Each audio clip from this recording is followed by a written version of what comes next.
Jungkook তাকে কেবিনে রেখে চলে আসে তার গন্তব্যে। স্যার, আপনি যা চেয়েছিলেন আমি তা এনেছি, গুড জব। জঙ্কুকের রিপ্লাই শুনে ইয়ঞ্জন সেখান থেকে নিমিষে উধাও হয়ে যায়, যেন এখানে জঙ্কুক ছাড়া কেউই ছিল না। জঙ্কুক তারপর নিজের পথে হাঁটা শুরু করে। কিছুক্ষণ পর সে এক বিশাল মাঠে হাজির হয়। মাঠের মাঝখানে একজন দাঁড়িয়ে আছে তলোয়ার নিয়ে। ভাই, তুমি এখানে? প্রিন্সেস জিমিন কি তোমাকে বের করে দিয়েছে নাকি? মোটেও নয়, জিমিন ওষুধের ঘরে ঘুমিয়ে গেছে। তাহলে তো ভালোই, জিমিন ঘুমোলে দুনিয়া শান্ত থাকে, তাই ভাবলাম এই সুযোগে একটু হাত পা চালিয়ে নিই। কিন্তু তোর খবর কি? তুই এখানে কেন? আমিও হাত পা চালাতেই আসছি ভাই, চলো একটু তলোয়ারবাজি করি। তুই কি আমাকে ডক্টর জিনের কাছে কথা শোনাতে চাস? কিছু হবে না, তাহলে আমি কিন্তু সহজে ছেড়ে দিব না। আমিও না। জঙ্কুক ও সুগা শর্ট ফাইটিং তলোয়ারবাজি শুরু করে। তলোয়ারের সংঘর্ষে পুরো নির্জন মাঠ প্রতিধ্বনিত হতে লাগলো। শুরু হলো আসল কসরত। তারা কেউ কাউকে ছাড় দিচ্ছে না। সুগা তলোয়ার দিয়ে জঙ্কুকের দিকে কোপ মারতে জঙ্কুক শরীর নিচু করে সেটা এড়িয়ে গেল এবং নিচ থেকে সুগার তলোয়ারের গোড়ায় আঘাত করলো। বাতাসে সুস্বর শব্দ আর তলোয়ারের ঝঞ্ঝনানি মিলেমিশে এক যুদ্ধক্ষেত্র তৈরি হলো। এতদিনের বিশ্রাম তোমাকে দুর্বল করে দিয়েছে জঙ্কুক, আজ আমি বিজয়ী হব। জঙ্কুক ও সুগা দুজনের কপাল থেকে ঘাম পড়ছে, কিন্তু থামবার পাত্র নেই কেউই। তাই আমি বিশ্বাস করি না বলে জঙ্কুকের চোখে জয়ী হওয়ার এক তীব্র আগুন জ্বলে ওঠে। তার আঘাত আরো দ্রুত ও ভারী হয়ে আসে। সুগার জন্য এখন কঠিন হয়ে আসছে। নিমিষের মধ্যেই সুগার গলার কাছে জঙ্কুক তার তলোয়ারের ডগা ঠেকিয়ে ধরল। সুগার থমকে দাঁড়ালো, কিন্তু মুখে হাসি। দেখেছ? জঙ্কুক ও সুগার দুজনেই মাঠে শুয়ে পড়ে। তে আর তোমার কি অবস্থা? আমি তেকে প্রপোজ করেছি, আমি দ্রুতই বিয়ে করব। অমো, এত দ্রুত? তুই না বলছিলি তেকে দূরে সরিয়ে দিবি, তাহলে কি হলো? জঙ্কুক এক বম্বাস্টিক সাইডাস দিয়ে বলে, তোমার গুণধর বিবেচনার জন্য হয়েছে ভাতেশ্রী। ওমা, জিমিন কি করেছে আবার? জঙ্কুক তারপর সুগারকে কাহিনী বলে, আমার পাগলিটা যে কি করে। যাক, এটির জন্য আমি অ্যাটলিস্ট তোর ফিলিংস জানতে পেরেছি। কিন্তু তুই কি জানিস, লিসা আর তার বাবা বুকিটে ইমপ্রেসের সাথে দেখা করতে আসছেন। তারা বিয়ের প্রস্তাবটা পাকাপোক্ত করতে চায়। জঙ্কুকের চোয়াল শক্ত হয়ে আসে। কি করবি? জ্যান্ত মেরে ফেলবো। কি পাগলামি করিস না জঙ্কুক, দেখা যাক।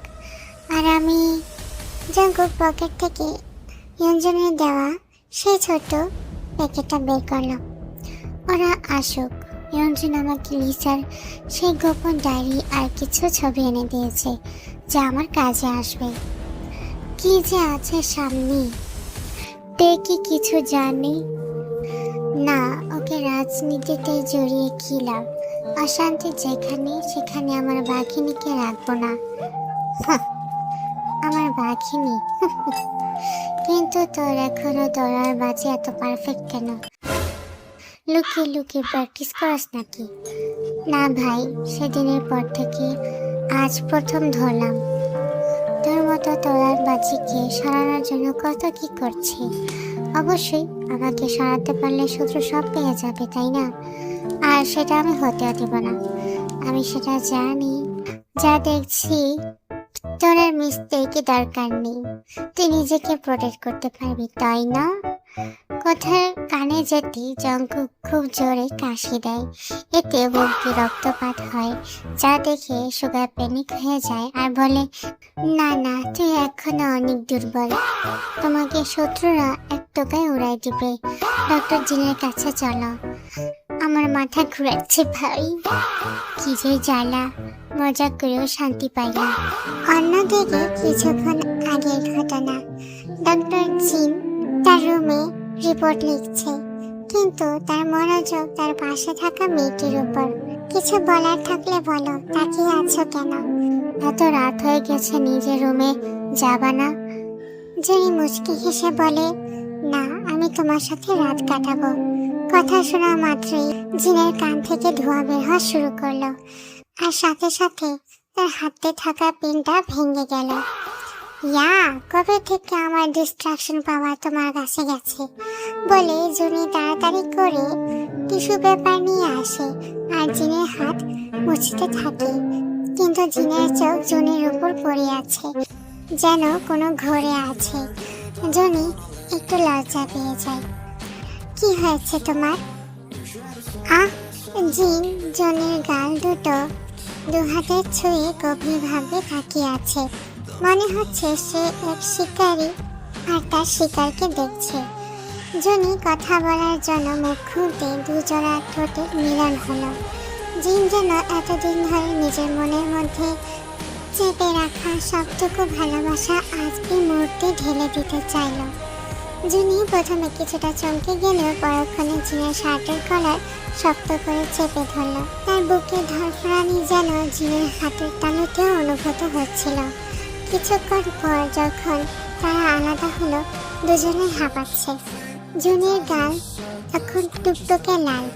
কিছুক্ষণ আগে কি হলো সব তার মাথার উপর দিয়ে যাচ্ছে। জিন নিজে থেকে তাকে কিস করেছে। কি করলে জিনু? আমার বিশ্বাস হচ্ছে না। আমি কি স্বপ্ন?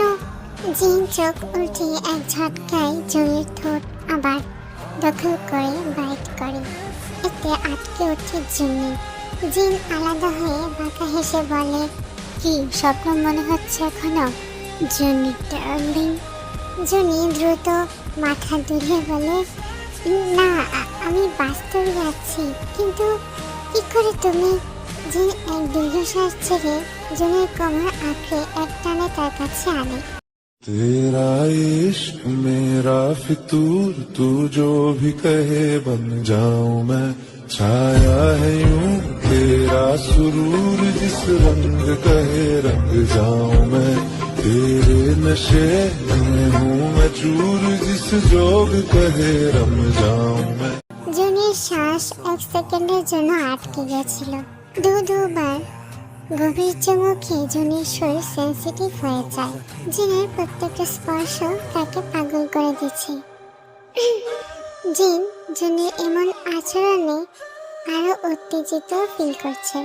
জিন জুনির গলার ভাঁজে মুখ গুজে দিয়ে আদৌ কিস করতে করতে বলে, আমার সামনে যদি এমন কেউ 24 ঘন্টা আমার মাথা নষ্ট করে রাখে, তবে আমি আর ডাক্তার থাকি কি করে? আমার সব ডাক্তারই তো তোমার কাছে এসে নুয়ে পড়ে। জুনি জিনের শার্ট খামচে ধরে বলে, তাহলে কি আমাদের সম্পর্কে অবশেষে? জিন জুনির ঠোঁটে আঙুল রেখে বলে, জান, আরো কিছু সময়, এখনো সব শেষ হয়নি। যখন আমার কাজ শেষ হবে আমি তোমাকে নিতে আসবো। আমার জন্য এত অপেক্ষায় ছিলে, আর কিছুটা দিন নয় থাকলে। জুনির হাসি কথা শোনা মাত্র নিমিষে বিলীন হয়ে যায়, যা দেখে জিনের মন কেঁদে ওঠে। কিন্তু কিছু করবার নেই, নয়তো সে শুধু তার প্রিয়জনকে হারাবে না, সাথে পুরো কান্ট্রিও তা ভোগ করবে। জিন জুনির চুলের ভাঁজে হাত গুজে দিয়ে তার বুকে মাথা রাখে। দেখো আমার এখানে কতটা কষ্ট হয়, আমি নিজেকে কত আটকাতে চাই, কিন্তু তুমি সব সময় আমার সামনে হাজির হয়ে আমার সবকিছু উলটপালট করে দাও। আমার জন্য আর কঠিন করো না জান। আমি কথা দিলাম আমি তোমার বাহু ধরে ফিরে আসব। আমি সে আগের মতো তোমার কোলে মাথা রেখে নিশ্চিন্তে ঘুমোতে চাই। আমাদের সকলের হাসি ঠাট্টার মধ্যে থাকতে চাই। আমাকে একটু হেল্প করো। আমি যে আর পারছি না, আমি অনেক ক্লান্ত। বলেই জিনের চোখ থেকে পানি পড়া শুরু করে। জিনের শরীরও কাঁপছে, যা দেখে জুনি গলে যায়। জিনের সুগঠিত মুখশ্রী তার কাছে এনে জিনের চোখে চুমু দেয়। আমি এতদিন অপেক্ষা করেছি, আরো কিছু সময় না হয় করব। কিন্তু আমি চাই তুমি সব নিজের কাঁধে না রেখে আমাকেও শেয়ার করো, নয়তো আমি অজানা কষ্টে মারা যাব। জিন বাচ্চাদের মতো জুনির বুকে মাথা রেখেছে, যেন সে তার সবচেয়ে স্বস্তির জায়গায় আছে। আর জুনিও জিনের তুলোর মতো চুলগুলোতে হাত বুলিয়ে দিচ্ছে। তাদের সময় যেন স্থির হয়ে গেছে। কত দিন কত বছর পর তারা নিজেদের সান্নিধ্যে এসেছে, নিজেদের কাছে এসেছে। তাদের এই মুহূর্ত কি চিরদিন থাকবে কিনা তাদের জানা নেই। একটা জিনিস স্পষ্ট, জুনি জিনকে প্রশান্তি এনে দেয়, জিনও জুনির সবকিছু। জিন তার পুরো দুনিয়া, তার একমাত্র প্রথম ভালোবাসা। কিছু সময় এভাবে পার হয়ে গেল। মাঝরাতে জুনি ও জিন দুজনেই জিনের কেবিনের স্পেয়ার বেডে শুয়েছিল।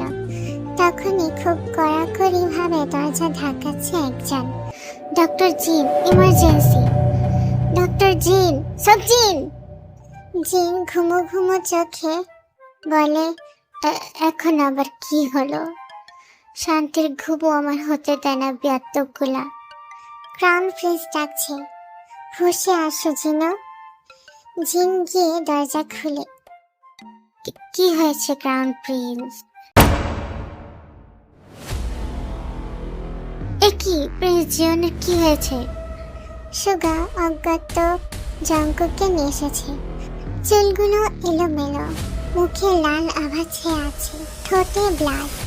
এই দৃশ্য দেখে জিন ও জুনি দুইজনের ঘুম উধাও হয়ে যায়। দ্রুত আসো, ওটি রেডি করতে হবে।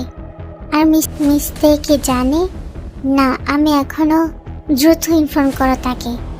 সুগা প্রথমে ইতস্তত বোধ করলেও জুনির কথা শুনে এবং তেকে ইনফর্ম করে। তে ছুটে আসে। তে জঙ্কুকের বেডের সামনে হাঁটু গেড়ে বসে পড়ে। তে নিজেকে সামলাও, কি হলো এমন? সব তো ঠিকই চলছিল। মাঝরাতে আমি আর জঙ্কুক ফেরার পথে শত্রুরা অ্যাটাক করেছিল।